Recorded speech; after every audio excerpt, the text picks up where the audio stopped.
Welcome back to BBC News. My name is Ho Chi Min, and I'm here with Chun Du Huang. Hello, it's great to be here. Today, we are going to be talking about communism. More importantly, capitalism. More importantly, communism. Ignoring that, we have some important guests today to review how capitalism has made countries greater.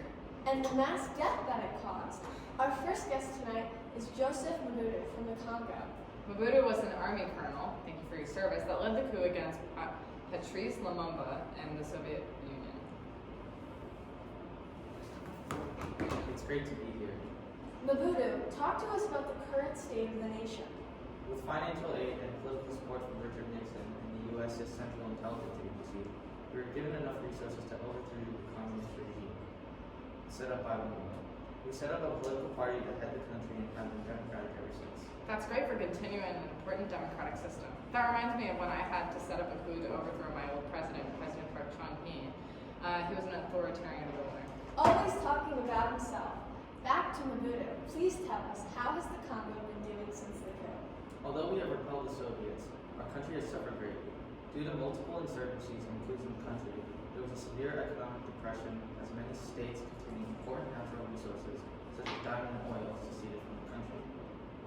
This led to a surplus of fighting, which left over 100,000 Congolese people dead and many more in extreme poverty, 64% of the population to be exact. Almost like what the United States did to my nation, Vietnam. It's not unusual for large countries like the Western capitalistic country of the United States to involve themselves in foreign business. In Vietnam alone, over 2 million citizens were killed as a result of the Vietnam War. The Vietnam War is one of the most controversial acts in the United States. Internally, protests and casualties were born from arguments over whether or not the United States should get involved in foreign affairs. Many citizens of the United States questioned if the U.S. really cared about the Vietnamese citizens or were using the war to make moves against the Soviets and communism. Moving on to our next topic. What happens when a developing country decides its own fate? This question was answered when Afghanistan made moves towards a more capitalistic system and was met with Soviet aggression. To tell us more about this, we have Soviet leader Joseph Stalin. Good evening, Joseph. Good evening. We are so happy to have a good friend here on the show. Tell us a bit about what you were thinking when you decided to go into Afghanistan and what message you wanted to send to other countries.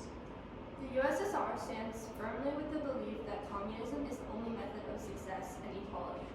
People who betray communism will be met with misery and hardship. Sounds fair.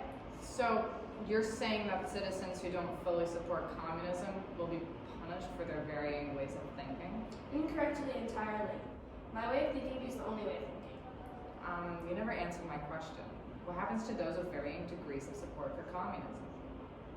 The war bloomed from Afghanistan's drifting away from communism and turning towards capitalism.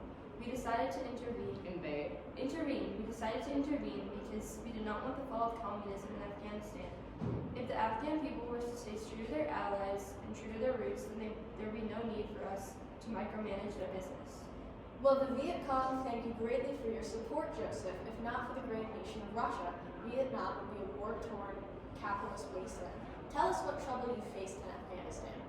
The Mujahideen were controlling Afghanistan and believed that our protection of Afghanistan was against their country, which is obviously absurd. They would take our weapons and then run into mountains like animals. It sounds like the Mujahideen were doing everything possible to protect their country from war. Talking about war, how much money and effort did you and your country put into this war? The saving of innocent people from the violent capitalism is expensive in both finances and people, but it is entirely worth it. Is your passion towards communism potentially hurting the people of Afghanistan?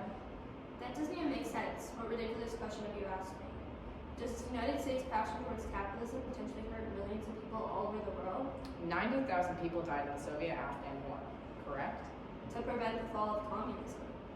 Moving on, do you think this capitalism versus communism battle is because of your political tension with the rest of Europe as well as America? Not entirely. So would you say political unrest was present in this tension between your country and Afghanistan? I would not say that political unrest was present in this tension. This would not have even been a problem if the Afghans stayed true to us instead of diverting away from communism. If it is not political unrest, then why would you invade the country in the first place? Isn't that an act of violence caused from a political situation? Thanks for having me on your show. And now we go over to Angola, where our reporter, John Dennedy, has been following the war. John, thanks for joining us from just outside of Luanda, Angola. It's a pleasure to be here. John Dennedy, for our newer audience, why don't you start with an overview of the conflict that sparked the sudden outbreak? Well, Ho Chi Minh, after a successful coup in Portugal stripped the country of its colonial power, the newfound independence of Angola, and the inability for compromise between different liberation groups plunged the new country deep into civil war. And what has been going on recently, John? Well, if you've been following our coverage lately, you'll know that the battle for Luanda, the capital city of Angola, has been raging recently. The Soviet-backed MPLA, who are currently in control of the city, have declared themselves the official government of Angola. But folks, the United States-supported UNITA will not take this lying down. Their constant sieges against the capital have sent the MPLA reeling, as diminishing resources and downfall of important infrastructure further complicate the struggle. It sounds like the people of Angola are in for a tough ride. Is there any sign of a light at the end of the tunnel? So far, no. There has been constant fighting ever since initial talks fell through. With the makeshift government currently in place and constant back and forth between the groups, peace for Angola seems a long way away.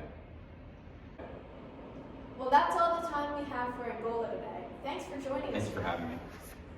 And now here is our last guest, Fidel Castro. Welcome, the one and only Fidel Castro from the one and only communist country in the Western Hemisphere. How are you? I'm great. I finally had the opportunity to fulfill my promise to the Cuban people with their full support. Even from the thousands of refugees that are escaping to America? They cannot let go of the past, so we let go of them. Cuba is on a new path. The path of a dictatorship, or the path that Stalin has set out for you? I don't appreciate the tone, but call it whatever you like. The results will speak for themselves. Speaking of results, it seems like we were very successful during the invasion of the Bay of Pigs. Yes, we worked efficiently and effectively. You sound bitter, even though you ended the attack in less than 3 days. Well, I was deeply offended by it. Kennedy sent my civilians to attack me in an effort to stop my political movement and then lied about it. I have taken over 1,000 prisoners. But this has united many Cubans against the United States and capitalism. It has convinced those indifferent and those opposed to communism previously. Che Guevara even thanked him. Or all the people who opposed you left? The fight between communism and capitalism is bigger than this invasion. Stalin has become a great ally and has promised to assist with the response to the United States. This fight will end with only one on top. You mean to help with the negotiation of the prisoners? Yes. Did you just wink? Just say it again. Prisoner negotiations. Prisoner negotiations. He just winked again. Goodbye. That's all the time we have today, folks. Now, a quick message from our sponsors in Afghanistan.